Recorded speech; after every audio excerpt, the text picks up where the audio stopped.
නමෝ තස්ස භගවතෝ அரஹතෝ சம்மா சம்புத்தස්ஸ.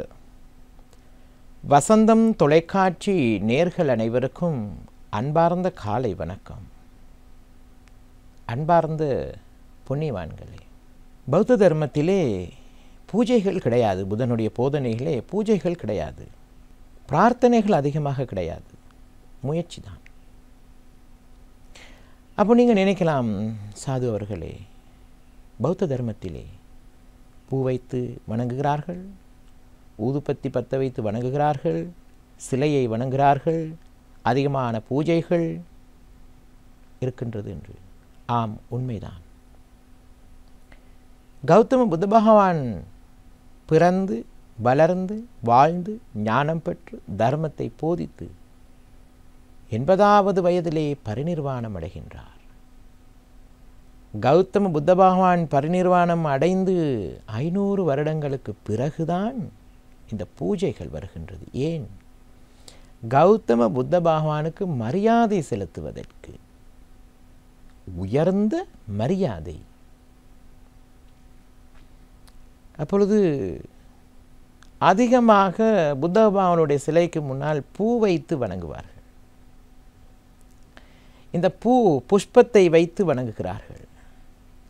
இந்த புஷ்பம் என்பது, பூ என்பது புத்த பகவானுக்கு வைத்து வணங்கவில்லை. இந்த பூவை வைத்து வணங்குவதற்கு முன் முதலாவதாக நாங்கள் குளித்து சுத்தமாகுகின்றோம், எண்ணங்கள் ஊடாக. அதன் பிறகு போய் மரத்திலே பூ புடுங்கும் போது யோசிக்க வேண்டும், இந்த மரம் எவ்வளவு சிறப்பாக வளர்ந்திருக்கின்றது, இந்த மரத்திலே முதலாவதாக பூ பூத்ததா இல்லை காய் வந்ததா என்று நாம் யோசிக்க வேண்டும். அதன் பிறகு இந்த மரத்திலே இந்த பூ இருக்கும்போது எவ்வளவு செழிப்பாக பிரகாசமாக இருக்கின்றது, இந்த பூவுக்கு எவ்வளவு உயிர் இருக்கின்றது, இந்த பூ எவ்வளவு அழகாக இருக்கின்றது. அதன் பிறகு பூவை புடுங்கிய பிறகு ஒரு தட்டிலே வைக்கின்றோம். நாங்கள் தண்ணீர் தெளித்து ஒரு தட்டிலே வைக்கின்றோம். அப்பொழுது பார்க்க வேண்டும், மரத்திலே இருந்த மாதிரியே பூ புடுங்கிய பிறகு தட்டிலே இருக்கின்றதா? தட்டிலே வைத்து அதன் பிறகு கௌதம் புத்த பகவான் இடத்திலே வைத்து நாங்கள் சில நல்ல கருத்துக்களை சொல்லி வணங்கி சில நேரங்களுக்கு பிறகு அந்த பூவுடைய நிலைமை எப்படி இருக்கின்றது? பூக்கு சொல்லுவோம் நாங்கள், பூஜ்யமே புத்தாங் குசுமேனேன்னு புண்ணியேன நேத்தேன லபாமி முக்காங். இதிலிருந்து என்ன தெரிகின்றது, என்ன புரிகின்றது? அன்பார்ந்த புண்ணியவான்களே, இந்த பூவை போல்தான் ஒரு மனிதனுடைய வாழ்க்கை. தலைமுடி நரைக்கும், தோல் சுருங்கும், இந்த அசடு உடம்புக்கு நோய் வரும், ஒரு நாள் எலும்பி நிற்பதற்கு பிளமில்லாமல் போய்விடும். இந்த உடம்பு ஒரு நாள் சோர்ந்து இந்த பூமியில் விழுந்துவிடும், உயிர் பிரிந்துவிடும், உடம்பு பூமிக்கு உரமாகிவிடும். ஒரு மனிதனுடைய வாழ்க்கையும் இப்படிதான்.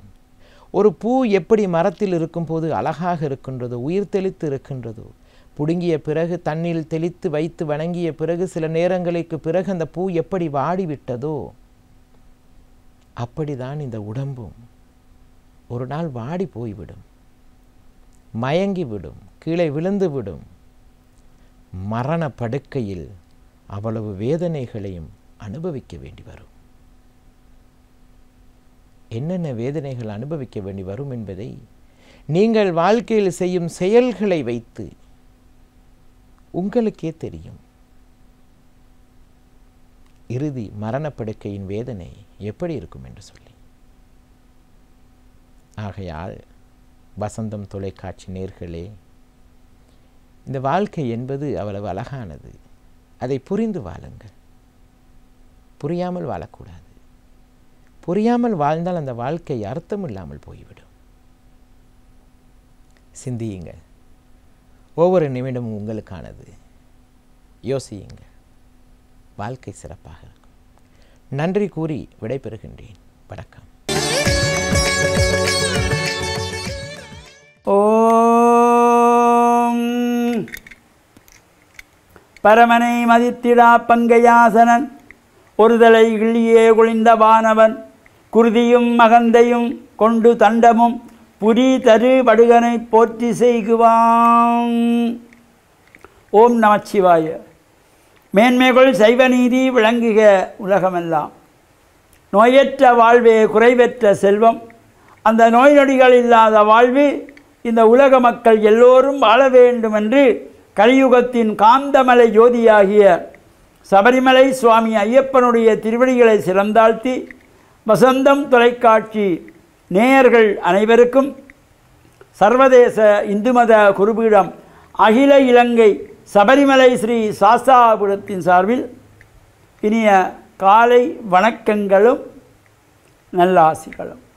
இன்றும் மங்களகரமான விஸ்வாவசு வருஷம் வைகாசி மாதம் 6ஆம் நாள் 20/5/2025 செவ்வாய்க்கிழமை. இன்று மலர்ந்திருக்கின்ற இன்றைய பொழுதும் நம் எல்லோருடைய வாழ்விலும் எல்லா விதமான சிறப்புகளும் வெற்றிகளும் கிடைக்க வேண்டும் என்று இஷ்ட தெய்வங்களை, குலதெய்வங்களை, பாரம்பரிய தெய்வங்களை நாம் வணங்கி பெற்றோர்கள், பெரியோர்கள், குருவானவர்கள், ஆசிரியர்களையும் வணங்கி அவர்களுடைய அன்பையும் ஆசையையும் பெறுகின்ற பொழுது எந்த நாளுமே நமக்கு நல்ல நாள். இன்று மங்களவாரம் என்கின்ற செவ்வாய்க்கிழமை. பொதுவாக செவ்வாய்க்கிழமைகளிலே சுப காரியங்கள் எதையும் ஆரம்பிக்கக்கூடாது, எதையும் செய்யக்கூடாது. இறை வழிபாடுகள் செய்து கொள்ளலாம்.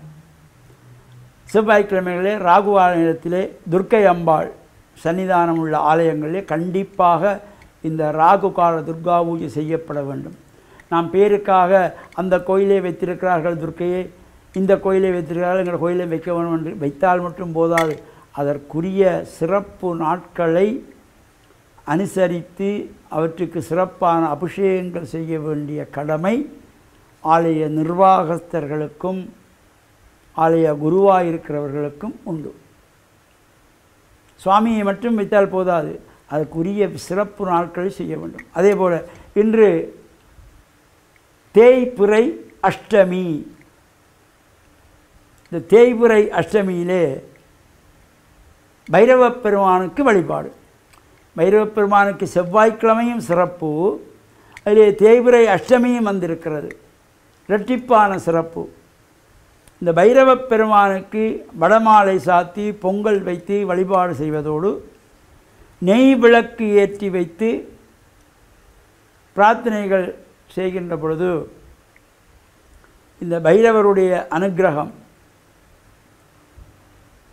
அஷ்டமூர்த்தியாக இருக்கின்ற அஷ்ட பைரவருடைய அனுக்கிரகம் நமக்கெல்லாம் கிடைக்கின்ற வகையிலே பிரார்த்தனைகள் செய்து சிதறு தேங்காய் உடைத்து பைரவருடைய பாதத்திலே 3 எலுமிச்சம்பழம் கொண்டு போய் வைத்து பூஜித்து விட்டு இந்த 3 எலுமிச்சம்பழத்தையும் கொண்டு வந்து ஒன்றை வாசலிலே வைக்க வேண்டும், ஒன்றை வீட்டு படியிலே வீட்டுக்குள்ளே செல்லுகின்ற இடத்துல வைக்க வேண்டும், ஒன்றை சாமி அறையிலே. எந்த விதமான துஷ்ட தேவதைகளோ ஏதாவது இவ்வாறான விஷயந்துக்களோ அணுகாத வண்ணம் காக்கக்கூடிய சக்தி இந்த தேய்பிறை அஷ்டமியிலே பைரவருடைய வழிபாட்டில் இருக்கிறது. அவற்றை நாம் செய்வதோடு நாம் இந்த சாமியாரிடத்திலே சென்ற ஏழைக்கு 3 தேங்காய் நான் தருகிறேன் என்று சாமியார் சொன்னார் என்று நேற்றைய தினம் சிந்தித்தோம். அவருடைய தொடர்ச்சியாக அந்த 3 தேங்காய் தருகிறேன் என்று முதலாவது தேங்காயை எடுத்து கொடுக்கிறார். இந்த தேங்காயை நீ முதலிலே உன்னுடைய வீட்டு வாசலிலே போனவுடனே உடை, நல்லதை நினைத்து உடை. நீ எதை நினைத்து தேங்காய் உடைக்கிறாயோ அது உடனே கிடைக்கும் உனக்கு என்று இந்த சாமியார் சொல்லி அனுப்புகிறார். சரி என்று சுவாமியார் மீண்டும் சொல்கிறார், எதை நினைத்து எதை உன்னுடைய வாயினாலே நீ பேசுகின்றாயோ அது அப்படியே நடந்துவிடும் இந்தா என்று முதல் தேங்காயம் கொடுக்கிறார். 2வது தேங்காயம் கொடுக்கிறார். 3வது தேங்காயம் அப்படி ஒன்றை வாசலிலே உடை, ஒன்றை வீட்டுக்குள்ளே போன உடனே படியிலே உடை, ஒன்றை சாமி அறையிலே உடை என்று சொல்லி கொடுக்கிறார். இவன் போகிறான், போகின்ற பொழுது விறுவிரண்டு தன்னுடைய கஷ்டங்கள் எல்லாம் தீரட்டும் என்று நினைத்து கொண்டு போகிறான். போய் வாசலுடைய கதவை திறந்தான். அங்கே இவன் நீண்ட நேரமாக சாமியாரத்தை இருந்து மினக்கட்டு வந்ததினாலே குழந்தைகள் எல்லாம் பசியிலே இருக்கிற பொழுது மனைவி கோபத்திலே இருக்கிறாள். பரதேசி மனுஷன் எங்கே போய் துளைஞ்சானு தெரியாது. வந்தவர் சரி என்ன செய்திருக்க வேண்டும், குழந்தைகளிடத்திலே மனைவியிடத்திலே பொறுமையாக போய் நான் ஒரு சாமியாரை போய் பார்த்தேன், 3 தேங்காய் கொடுத்துருக்கிறார், எதை நினைச்சாலும் அது நடக்குமா, நாங்களுடைய கஷ்டங்களை நினைச்சு உழைப்போம் என்று உழைத்திருந்தால் அவன் வாழ்வு உயர்ந்திருக்கும். இவன் எதுவுமே சொல்லாமல் வாசலிலே போனதும் ஒரு தேங்காயை எடுத்து உடைப்பதற்கு கையை தூக்கினான். மனைவி பிள்ளைகள் பார்த்து கொண்டு மனைவி, அட பாவி மனுஷா சண்டாளா, இங்கே சமையலுக்கு ஒரு தேங்காய் இல்லை, ஏண்டா வாசலில் உடைக்கிறாய். இவருக்கும் கோபம் வந்து விட்டது. மண்ணுக்கு உடைக்கிறேன் என்று உடைத்தான். சாமியார் என்ன சொல்லி அனுப்பினார், எதை நினைத்து நீ உடைக்கின்றாயோ அது உனக்கு கிடைக்கும். என்னுடைய எண்ணங்கள் நல்லதாக இருக்க வேண்டும். மண்ணுக்கு உடைக்கிறேன் என்று கோபத்திலே அடித்தான். வீடு பூராகவும் மண்ணாகிற்று. என்னுடைய தொடர்ச்சியை நாளைய தினம், இன்னும் 2 தேங்காய் இருக்குது, நாளைய தினம் சிந்திப்போம் என்று கூறி வசந்தம் தொலைக்காட்சி நேயர்கள் அனைவருக்கும் சர்வதேச இந்து மத குறிப்பிடம் அகில இலங்கை சபரிமலை சாஸ்தாபுரத்தின் சார்பிலே நல்ல ஆசிகளை கூறிக்கொள்வதில் மன மகிழ்வு கொள்கிறோம். சர்வே ஜனாக சுகினோ பவந்து, சமஸ்தசன் மங்களானி சந்து சுபம். அஸ்ஸலாமு அலைக்கும் வரஹ்மத்துல்லாஹி வபரகாத்துஹு. அல்ஹம்துலில்லாஹ் நஹ்மது வ நுஸல்லி அலா ரசூலிஹில் கரீம். அம்மா பாத். ஃபக்த் கால அல்லாஹு தஆலா பாத் அஊது பில்லாஹி மினஷ் ஷைத்தானிர் ரஜீம். பிஸ்மில்லாஹிர் ரஹ்மானிர் ரஹீம். வல் அஸ்ர் இன்னல் இன்சான லஃபீ குஸ்ர் இல்லல்லதீன ஆமனூ வ அமிலுஸ் ஸாலிஹாத்தி வ தவாஸவ் பில் ஹக்கி வ தவாஸவ் பிஸ் ஸப்ர். ஸதக்கல்லாஹு மௌலானல் அலீம். வகால ரசூலுல்லாஹி ஸல்லல்லாஹு அலைஹி வஸல்லம் அத்துன்யா சிஜ்னுல் மோமின் வ ஜன்னத்துன் காஃபிர். ஸதக ரசூலுல்லாஹி ஸல்லல்லாஹு அலைஹி வஸல்லம். அன்பார்ந்த அல்லாஹ்வின் நல்லடியார்களே, பெரியார்களே, சகோதரர்களே, தாய்மார்களே, அன்பார்ந்த நேர்களே, ரப்புல் இஸ்ஸத் அல்லாஹ் ஜல்ல சுப்ஹானஹு வ தஆலா இந்த உலகத்தில் மனிதர்களையும் படைத்து மனிதர்களையும் மிகவும் கண்ணியத்துக்குரியவர்களாக அல்லாஹ் தாலா யார் யாருக்கு அல்லாஹ் தாலா இஸ்லாத்துடைய பாக்கியத்தை கொடுத்தானோ அவர்கள் அல்லாஹ் கண்ணியப்படுத்தியிருக்கின்றான். எனவே முஸ்லிமாக படைக்கப்பட்ட ஒவ்வொருவரும் இந்த உலகத்திலே கண்ணியமானவர்கள் தான். இந்த மனிதனுக்கு அல்லாஹ் உலகத்தில் கொடுத்தது பெரிய ஒரு பாக்கியம்தான். எங்களுக்கு அல்லாஹ் தீனுல் இஸ்லாத் அல்லாஹ் தந்திருக்கிறது. இன்ன தீன இந்தல்லாஹில் இஸ்லாம். நிச்சயமாக அல்லாஹ் சொல்கிறான், தீனுல் இஸ்லாம் இது ஒரு உண்மையான மார்க்கம், ஒரு பூர்த்தியான ஒரு மார்க்கம். சுப்ஹானல்லாஹ். அப்படியாப்பட்ட ஒரு இஸ்லாத்தை எங்களோட கையில் அல்லாஹ் தந்திருக்கிறான். எங்களுக்கு தரப்பட்ட இஸ்லாம், இந்த இஸ்லாத்துக்காக வேண்டி எங்களோட முன்னோர்கள் எவ்வளோ கஷ்டப்பட்டு பாடுபட்டு மனைவிமார்களை விதவையாக்கி பிள்ளைகளை அனாதையாக்கி ரத்தம் சிந்தி கஷ்டப்பட்டு எங்களோட கையில் ஒப்படைச்சிருக்கிறான். எங்களுக்கு லேசான முறை இஸ்லாம் கிடைச்சிருக்கு. அதனால் லேசான முறையில் கிடைச்ச இஸ்லாம் என்றதுனால எங்களுக்கு இஸ்லாத்துடைய பெருமதி விளங்குதில்லை. அதனால் எங்களுக்கு பின்னால் பெரிய ஒரு ஜெனரேஷன் உண்டு இந்த உலகத்தில் வாழப்போகுது. அவங்களோட கையில் இந்த இஸ்லாத்துடைய ஒரு அமானீதத்தை நாங்கள் கொடுத்துட்டு நாங்கள் ஒவ்வொருத்தரும் மௌத்தா போகணும். எனவே அன்பார்ந்த அல்லாஹ்வின் நல்லடியார்களே, இஸ்லாம்னு சொல்கிறது 2 பகுதிகளாக அமைக்கப்பட்டிருக்கு. முதலாவது, அந்த இஸ்லாம் எங்களோட இபாதத்தோடு முடிஞ்சு, அது தொழுகையாக இருக்கலாம், நோன்பாக இருக்கலாம், ஜக்காத்தாக இருக்கலாம், ஹஜ்ஜாக இருக்கலாம். கண்ணியமான சகோதரர்களே, பெரியார்களே, 2வது இஸ்லாத்துடைய பகுதி தான் எங்களோட குடும்ப வாழ்க்கை, எங்களோட கொடுக்கல் வாங்கல், எங்களோட பழக்க வழக்கங்கள். இவைகள் அனைத்தையும் நாங்கள் இஸ்லாமாக ஆக்கணும். இஸ்லாம்னு சொல்கிறது நோம்போட 27 தௌபாவோட முடிஞ்சு போகிற ஒரு மார்க்கம் உண்டு அல்ல. சில பேர் அப்படி தான் விளங்கி வச்சிருக்கிறாங்க. கிழமைக்கு ஒரு ஜும்மாவை தொழுந்தா சரி, 27க்கு ஒரு தௌபாவை செஞ்சால் சரி, இப்படின்னு சொல்லி சில பேர் நினச்சி கொண்டிருக்கிறாங்க. அப்படி அல்ல. நபி ஸல்லல்லாஹு அலைஹி வஸல்லம் அவர்கள் எச்சி துப்புறதிலிருந்து ஆட்சி செய்யும் வரைக்கும் இஸ்லாத்தில் எல்லா முறைகளையும் காட்டி தந்து தான் இருக்கிறாங்க. அழகான முறைகள், சுப்ஹானல்லாஹ். அதை நாங்கள் தேடி தேடி படிக்கணும். அதை எங்களோட வாழ்க்கையில் நாங்கள் ஃபாலோ பண்ணணும். அதில் ஒரு முக்கியமான பகுதி தான் அன்பான தாய்மார்களே, மஹரமுடைய விஷயங்கள், மஹரம் பேன்ற விஷயங்கள். மஹரம்னு சொல்கிறது ஒன்றைக்கு, மஹரம் ஒன்றைக்கு, அஜினபின்னு ஒன்றைக்கு. மஹரம்னு சொல்கிறது என்னன்னு சொன்னால், ஒரு ஆணுக்கு திருமணம் முடிக்கிறதுக்கு ஹராமாக்கப்பட்டவர்கள், அது தாயாக இருக்கலாம், சொந்த சகோதரியாக இருக்கலாம், தன்னுடைய மகளாக இருக்கலாம். இவர்கள் என்ன செய்யலாம், எங்களுக்கு திருமணம் முடிக்கிறது ஹராம். ஆனால் இவர்களோட தனிமையில் இருக்கிறது, இவர்களை பார்க்கறது பேசுறது ஹலாலாக்கப்பட்டிருக்கு. இதுக்கு பேர் மஹரம். அஜினபின்னு சொல்கிறது யாருன்னு சொன்னால், யார் யார் எங்களுக்கு திருமணம் முடிக்கிறதுக்கு ஹலாலோ இவர்கள். ஆனால் இவர்களை திருமணத்துக்கு முன்னால் பார்க்குறதோ பேசுகிறதோ கூடாது, ஹராமாக்கப்பட்டிருக்கு. இந்த ரெண்டையும் பற்றி அல்லாஹ் குர்ஆன் அல்லாஹ் பேசியிருக்கிறான். கண்ணியமான தாய்மார்களை சகோதரர்களை, இது ஒரு முக்கியமான ஒரு பாடம். இந்த பாடத்தை நேரம் எடுத்து உலமாக்கள் அணுகி நாங்கள் படிக்கணும். எங்கள் அதிகமான மனிதர்கள் மக்கள், அது குறிப்பாக எங்களோட பெண்கள் கூடுதலாக மஹரம் பார்க்குறது எங்கதுன்னு சொன்னால் ஜனாசா வீட்டில், மையத்து வீட்டில், இத்தா இருக்கக்கூடிய நேரத்தில். இஸ்லாத்தில் ஒரு நாளும் இத்தாக்குன்னு சொல்லி ஜனாசாக்குன்னு சொல்லி மஹரமுடைய விஷயம் ஒன்று இல்லை. மஹரம் எல்லா காலங்களிலும் பேணணும். மௌத்தா போனவருக்கு மஹரம் பார்க்குறத விட உசுரோடு இருக்கக்கூடிய நேரத்தில் மஹரம் பார்க்கணும். மையத்தூட்டில் பார்க்கக்கூடிய மஹரம் திருமண வீட்டில் பார்க்கணும். இன்றைக்கி திருமண வீட்டில் யாரும் மஹரம் பார்க்குறாங்க இல்லை. ஆனால் ஜனாசாண்டு வந்தால் மஹரம்னு சொல்லி சும்மா அதில் விளப்பம் இல்லாமல் இருந்து கொண்டிருக்கிறாங்க. அன்பார்ந்த அல்லாஹ்வின் நல்லடியார்களே, தாய்மார்களே, அதனால் மஹரம்னு சொல்கிறது ஒரு முக்கியமான ஒரு பாடம். எங்களுக்கு யார் யார் ஹராமாக்கப்பட்டிருக்கோ அவர்களை பார்க்கறது பேசுறது கூட. இது ஆண்களுக்கும் தான் பெண்களுக்கும் தான். ஒரு பெண்ணென்று வரக்கூடிய நேரத்தில் அந்நிய ஆண்கள் என்ன செய்யப்படாது, அவள் பார்க்குறது ஹராம். குர்ஆன் அல்லாஹ் சட்டம் போடுறான், குல்லில் முஃமினாத்தி யக்துல்ன மின் அப்சாரிஹின்ன. ஈமான் கொண்ட நபியனிய மோமினான பெண்களுக்கு செல்றவங்க அவங்களோட பார்வையை கீழ்த்தாழ்த்தி கொள்ளுமாறு. அல்லாஹ் ஆண்களுக்கும் அல்லாஹ் என்ன சொல்கிறான், உங்களோட பார்வையை கீழ் நோக்கிக்கோங்க. தேவையில்லாத விஷயங்களை நீங்கள் பார்க்க வேணாம், அவங்களுக்கு ஹராமான பெண்களை நீங்கள் பார்க்க வேணாம். இது அல்லாஹ்வுடைய குர்ஆனில் ஒரு குர்ஆனுக்குரிய சட்டம். மஹரத்துடைய ஆரம்பமே தாண்ட பார்வையை பேணுறது தான்.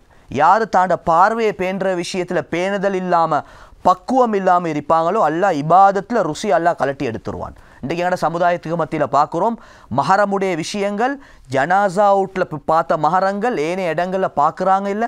சர்வசாதாரணமாக இன்றைக்கு ஆம்புல பொம்புல எல்லாம் கலந்த எங்களோட பாடசாலைகளாக இருக்கலாம், எங்களோட திருமண வீடுகளாக இருக்கலாம். சுபஹானல்லாஹ். நபி ஸல்லல்லாஹு அலைஹி வஸல்லம் அவங்க எந்த அளவுக்கு எச்சரித்தீங்கன்னு சொன்னால், புகாரில் வரக்கூடிய ரிவாயத், ஈயாக்கும் பத்துஹூல் வலன்னிசா, பெண்கள்கிட்ட கண்ட மாதிரி நுழையிறத நீங்கள் எச்சரிக்கையாக இருந்துக்கோங்கன்னு சொல்லி சொன்னாங்க. ஒரு சஹாபி கேட்குற, யார் ரசூலல்லாஹ், மச்சான் மைனிட விஷயத்தில் உங்களோட அபிப்பிராயம் என்ன? நபி அவங்க சொன்னாங்க, மச்சான் மைனி தேவையில்லாமல் கலந்துரையாடுறது, அவர்களுக்குள்ள ஜோக் விளையாடுறது, அவர்களுக்குள்ள பேசுறது எப்படியாப்பட்ட பயங்கரமான பாவண்டா, மௌத்த போல பயந்துக்கோங்கன்னு சொல்லி சொன்னாங்க.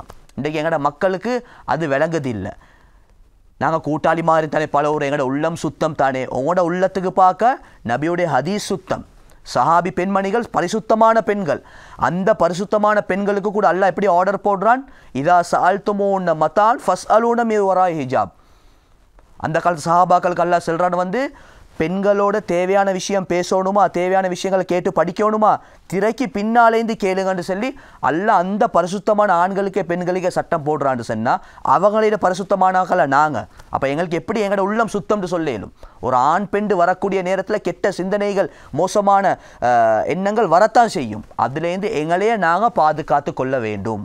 இதுதான் மஹரமியத்தோட ஆரம்பம். பார்வையை பேணுறது, பார்வையை பேணாத பட்சத்தில் தான் கெட்ட கெட்ட சிந்தனைகள் வாரது, தனிமைகள் வாரது. இது பெரிய பெரிய பாவத்தில் கொண்டு போய்ட்டு சேர்த்துரும். அதனால் அன்பா அந்த தாய்மார்களை சகோதரிகளே, மஹரம்னு சொல்கிறது இஸ்லாத்தில் ஒரு முக்கியமான ஒரு பகுதி. இந்த பகுதியில் ஒரு மனிதன் குறைபாடு செஞ்சால் முழு இஸ்லாத்திலையும் அவன் குறைபாடு செய்வான். இந்த விஷயத்தில் அவன் குறைபாடு செய்யாமல் பர்ஃபெக்டாக சரியான முறையில் அவன் இருப்பான்னு சொன்னால், இன்ஷா அல்லாஹ் அடுத்த விஷயத்தில் அவன் பேணுதலாக பக்குவமாக இருப்பான். சஹாபாக்கள் நபி ஸல்லல்லாஹு அலைஹி வஸல்லம் அவர்கள் இந்த விஷயத்தில் மிச்சம் பேணுதலாக பக்குவமாக இருந்திருக்கிறாங்க. சுபஹானல்லாஹ். நபி அவங்களோட வழிகாட்டல் எப்படின்னு சொன்னால், நபி அவங்க சொன்னாங்க, நீங்கள் பாதையில் போகக்கூடிய நேரத்தில் ஒரு அந்நிய பெண் பார்த்து பட்டுச்சு, உங்களோட உள்ளத்தில் அவளை பற்றி ஒரு கெட்ட சிந்தனை வந்துச்சு, நீங்கள் என்ன செய்ய, அந்த ஆசையை உங்களோட மனைவிமார்களோட போய்ட்டு பூர்த்தி ஆகிக்கோங்க.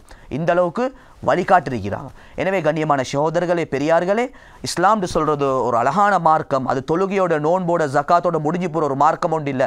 மஹரமியத்னு சொல்கிறது ஒரு முக்கியமான பாடம். இதை படிப்போம், வாழ்க்கையில் செயற்படுத்துவோம். ரப்புல் இஸ்ஸத் அல்லாஹ் ஜல்ல சுப்ஹானஹு வ தஆலா எந்த விடயத்தை அல்லாஹ் பேச வச்சானோ, கேட்க வச்சானோ, அதுபடி அமல் செய்யக்கூடிய பாக்கியத்தை அல்லாஹ் நம்ம அனைவருக்கும் நசீபாக்குவானாக. வ ஆஹிரு தஅவானா அனில் ஹம்துலில்லாஹி ரப்பில் ஆலமீன். அஸ்ஸலாமு அலைக்கும் வரஹ்மத்துல்லாஹி வபரகாத்துஹு. வசந்தம் டிவி நேயர்களே, மலர்ந்துவிட்டது புதிய நாள். உங்கள் ஒவ்வொருவரும் இந்த காலை பொழுதிலே அன்புடனே வாழ்த்தி கிறிஸ்தவ நற்சிந்தனைக்கு வரவேற்பதிலே பெரும் மகிழ்ச்சி அடைகின்றேன். ஆம், இந்த உலகத்திலே 2 அதிபதிகள் இருக்கிறார்கள். ஒன்று இருளின் சக்தி, அதை நாங்கள் பிசாசு என்று சொல்லுகிறோம், சாத்தான் என்று சொல்லுகிறோம் அல்லவா? அதுபோலவே இறைவனும் அதிபதி தான். இறைவனும் இந்த பூமியை ஆளு கொள்கிறார். ஆனால் மனிதன் இந்த 2 பேரில் யாரை தெரிந்து கொள்கிறானோ அதனாலே அவன் ஆளப்படுகின்றான். ஆம், கடவுளை பிடித்து கொண்டால் கடவுள் நம்மை ஆளுவார். இருளின் சக்தியை பிடித்து கொண்டால் அது எங்களை ஆண்டு கொள்ளும். ஆமாவா இல்லையா? சற்று உங்களை கேட்டு பாருங்கள். பிரியமானவர்களே, இயேசு கிறிஸ்து சொல்லுகிறார், யோவான் நற்செய்தி 14ஆம் அதிகாரம் 30ஆம் வசனத்தில் சொல்லுகிறார், இந்த உலகத்தின் அதிபதி வருகிறான், அவனுக்கு என்னிடத்திலே ஒன்றுமே இல்லை என்று சொல்லுகின்றார். அப்படி பொருள் என்ன தெரியுமா? இந்த பூமியிலே இருளின் சக்தி காணப்படுகிறது. ஆம், பிசாசானவன் தீமையை செய்து கொண்டு இருக்கிறான். ஆனால் அவனுக்கு என்னிடத்தில் ஒன்றுமே இல்லை. அவனால் முடியாது என்னை மேற்கொள்ள, என்னை ஆண்டு கொள்ள, என்னை ஆளுகை செய்ய, என்னை தவறான பாதையில் நடத்த, தவறான முடிவில் எடுக்க வைக்க அவனால் முடியாது என்று சொல்லி இயேசு சவால் விடுகிறவராக காணப்பட்டார். ஒரு முறை நமது ஆண்டவராய் இயேசு கிறிஸ்து 40 நாட்கள் அவர் விரதம் இருந்தார். அந்த விரதத்தை அவர் முடித்ததின் பின்னதாக அவருக்கு பசி உண்டாயிற்று. அப்பொழுது இந்த உலகத்தின் அதிபதி பிசாசு என்ன சொன்னான் தெரியுமா? நீர் கடவுளுடைய மைந்தன் அல்லவா? இதோ கற்கள் இருக்கிறது, இந்த கற்களை எடுத்து நீ அற்பங்களாக மாற்றி நீ சாப்பிடாமே என்கிறதான ஒரு ஆலோசனையை கொடுத்தது. உடனே இயேசு கிறிஸ்து அதை பிசாசுனுடைய காரியம் என்று அறிந்தவராய், அவனுக்கு கொடுக்கிற ஆலோசனை என்று தெரிந்தவராய், மனிதன் அப்பத்தினால் மாத்திரமல்ல இறை வார்த்தையினாலும் அவனால் வாழ முடியும் என்று சொல்லி இறை வார்த்தைக்கு முக்கியத்துவத்தை கொடுத்து இறை வார்த்தையினுடைய வழியாக அந்த பிசாசை தோற்கடித்ததை நாங்கள் பார்க்கிறோம். அதே இயேசு கிறிஸ்து 5 அப்பங்கள் 2 மீன்களை கொண்டு 5000 பேருக்கு உணவளித்தது உண்மை. ஆனால் பிசாசு அந்த காரியத்தை செய்யும்படியாக சொன்ன பொழுது இயேசு, ஆம், இதோ உலகத்தின் அதிபதி என்னிடத்தில் வருகிறான், என்னிடத்தில் ஒன்றுமில்லை என்பது தானே அவருடைய மகுட வாக்கியமாக இருந்தது, அவருடைய குறிக்கோளாக இருந்தது. ஏன் பிசாசுரனை அவர் காணப்பட்ட சவாலாக இருந்தது. ஆகவே எப்பொழுதெல்லாம் பிசாசானவன் இயேசுவை குறுக்கு வழியிலே, மாற்று வழியிலே வழி தப்பி நடப்பதற்கு அவன் உந்துகிறானோ அவை எல்லாவற்றிலேயும் இயேசு ஜெயம் கொண்டதை நீங்கள் பார்க்கலாம். இன்னொரு முறை அந்த சத்துரு என்ன செய்கிறான் தெரியுமா? கிறிஸ்துவை எருசலேம் தேவாலயத்தினுடைய கூரைக்கு கொண்டு போய், அதன் உப்பரிகை என்று சொல்வார் அல்லவா, உயரத்துக்கு கொண்டு போய் அங்கிருந்து கீழே குதிக்கும்படியாக சொல்லுகின்றான். அப்பொழுது உம்முடைய தூதர்கள், நீர் இறைவனை மைந்தன் அல்லவா, உம்முடைய தூதர்கள் நிறைய பேர் இருக்கிறார்கள், அவர்கள் வந்து அவர்களுடைய செட்டைகளினாலே உம்மை சுமந்து கொண்டு அழகாக கீழே கொண்டு போய் விட்டு விடுவார்கள். இதை பார்க்கிற மக்கள் எல்லாம் உம்மை பார்த்து புகழுவார்கள், உம்மை பார்த்து பிரஸ்தாபப்படுத்துவார்கள், உங்களை மகிமைப்படுத்துவார்கள். ஆம், இயேசு கிறிஸ்துவே நீங்கள் இதனை செய்யுங்கள் என்று சொல்லி ஒரு ஆலோசனை முன்வைக்கின்றான். கிறிஸ்து அதனை அறிந்தவராக, இது பிசாசுடைய தந்திரமான ஒரு உபதேசம் என்பதை அறிந்தவராக அவனை கடிந்து கொள்ளுகிறதை நான் பார்க்கிறோம். பிரியமானவர்களே, நம்முடைய அனுதின வாழ்க்கையிலே இந்த சத்துருவானவன் பல வடிவங்களிலே நம்மை நோக்கி வந்து கொண்டே தான் இருக்கிறான். சிலரை பாருங்கள், பலதரப்பட்ட பாவ பழக்க வழக்கங்களுக்கு அடிமையாக இருக்கிறார் அல்லவா. இன்றைய நாட்களில் நீங்கள் பார்க்கிறீர்கள், போதை வஸ்துக்களுக்கு அடிமைகளாக இருக்கிறார்கள், சிலர் சாராயத்துக்கு அடிமைகளாக இருக்கிறார்கள், சிலர் வந்து கையடக்க தொலைபேசிக்கு அடிமைகளாக இருக்கிறார்கள், சிலர் நீங்கள் பாருங்கள் சமூக வலைத்தளங்களுக்கு அடிமைகளாக இருக்கிறார்கள், லஞ்சத்துக்கு அடிமைகளாக இருக்கிறார்கள், பொய் பேசுவதில் அடிமைகளாக இருக்கிறார்கள், களவெடுப்பதில் அடிமை. இவையெல்லாம் இருளின் சக்தி. அவராலே சொல்ல முடியவில்லை, அதில் பாதிக்கப்பட்டவர்களாலே, ஆம், இந்த உலகத்தின் அதிபதிக்கு என்னிடத்தில் ஒன்றுமில்லை என்று அவராலே சொல்ல முடியவில்லை. அவர்கள் ஏன்? அவர்கள் பாதிக்கப்பட்டு விட்டார்கள் அல்லவா. பிரியமானவர்களே, வளர்ந்து விட்டது அல்லவா புதிய நாள். இயேசு கிறிஸ்து உங்களை பார்த்து என்ன சொல்லுகிறார் தெரியுமா?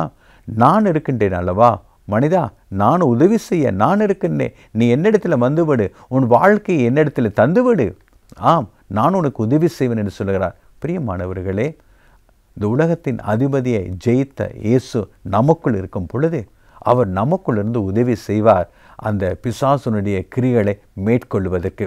அப்பொழுது எங்களால் என்ன செய்ய முடியும்? இயேசு கிறிஸ்துவை போல இந்த பூமியிலே வாழ்ந்து காட்ட முடியும், சொல்லவும் முடியும். இந்த உலகத்தின் அதிபதிக்கு என்னிடத்தில் ஒரு விதமான பங்கும் இல்லை, பாகமும் இல்லை என்று சொல்ல முடியும். ஆகவே இந்த நாள் உங்களுடைய வாழ்க்கை இயேசுவிடத்தில் ஒப்பு கொடுத்து பாருங்கள். நீங்கள் சொல்லுங்கள், இயேசு கிறிஸ்துவே எனக்குள் வந்து நீங்கள் அந்த பலனை தாருங்கள். இந்த உலகத்தின் அதிபதி என்னை தவறான பாதையில் நடத்துகிறான். பொய் பேசுதலும் சூதாட்டம் பலதரப்பட்ட காரியங்களை நீ இழுத்து கொண்டு போக பார்க்கிறான். இயேசு கிறிஸ்துவே எனக்கு உதவி செய்யுங்கன்னு கேட்டு பாருங்கள், அவர் உங்களுக்குள் வந்து உங்களுக்கு உதவி செய்வார். இதை குறித்து ஆழமாக தியானிப்பீர்களா? கடவுள் தாமே உங்களை ஆசீர்வதிப்பாராக.